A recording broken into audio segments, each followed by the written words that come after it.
So this Sunday it's the Merseyside derby. The Reds versus the Blues, Jurgen Klopp versus Sam Allardyce, Liverpool versus Everton.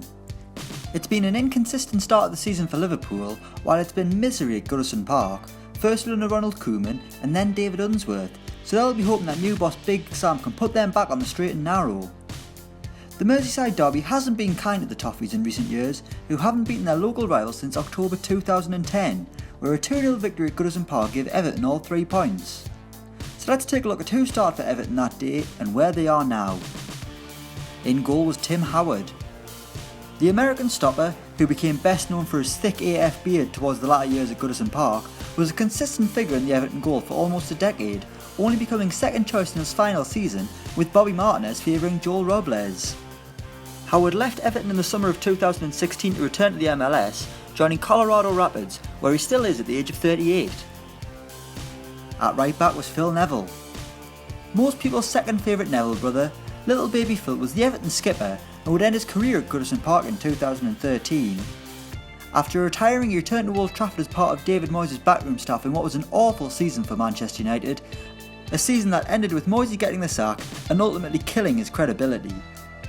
Neville has also worked at Valencia due to his association with owner Peter Lim, who has a stake in Salford City alongside Neville and other members of the class of '92. Phil has spent his career in the shadows of brother Gary, and that's where he remains, with Philip being the less popular pundit of the two. At centre-back was Sylvain Distin. The Frenchman was an Everton player for 6 years, playing deep into his 30s despite his performances declining during the last 2 years. In June 2015 he joined newly promoted Bournemouth for a season, being released a year later. Now aged 39, Distin hasn't played for anyone since leaving the Cherries, but there's been no official announcement on his retirement. In fact, if you type his name into Twitter, you'll just find a load of Everton fans either asking for him to come back because things are that desperate, or comparing him to Ashley Williams, which is no longer a compliment. He was alongside Phil Jagielka. 7 years ago, Phil Jagielka was a centre-half for Everton, and he's still there 7 years on, just a hell of a lot slower, but he's made it look a hell of a lot better whenever he's playing alongside Ashley Williams, because we might as well have 2 pops at the lad. Aged 35, Jagielka was contracted to Everton until the summer of 2019, but there's a high possibility he'll be playing for Everton from now until his death. Left back was Leighton Baines. Back-to-back players who were still with the Toffees, Bainesy was a lot more fresh-faced back in 2010 when he was in his mid-20s. Nowadays, Baines is a bit of a penalty merchant and surely doesn't have long as a first-choice defender in the Premier League, but people have been saying that about Phil Jagielka for years, and look where we are now. On the right of midfield was Seamus Coleman. Christ, are the Toffees missing Seamus Coleman right now. The Irishman hadn't long been at Everton when they beat Liverpool 2-0 in 2010, costing £60,000 from Sligo Rovers in 2009. Coleman has matured into one of the country's finest right backs, with his attacking exploits down the right flank being his best attribute. Coleman suffered a broken leg whilst representing his country back in March 2017 and is yet to return. In the middle of midfield was Johnny Heidegger. Predominantly a centre-back, hardman Johnny Heidegger was deployed in the middle of the park against Liverpool. The Dutchman joined Fulham in January 2014 on a free for 6 months, then headed to Germany to play for Hertha Berlin. After just 1 season, Heidegger headed back to Ajax, but retired after just being at the club for 7 months. Nowadays, Heidegger is under-19s manager at Ajax. He was alongside Mikel Arteta. Everton's pass master was in his final season at Goodison Park when the victory over Liverpool came around, with Arteta wrapping up the win with a goal early in the second half.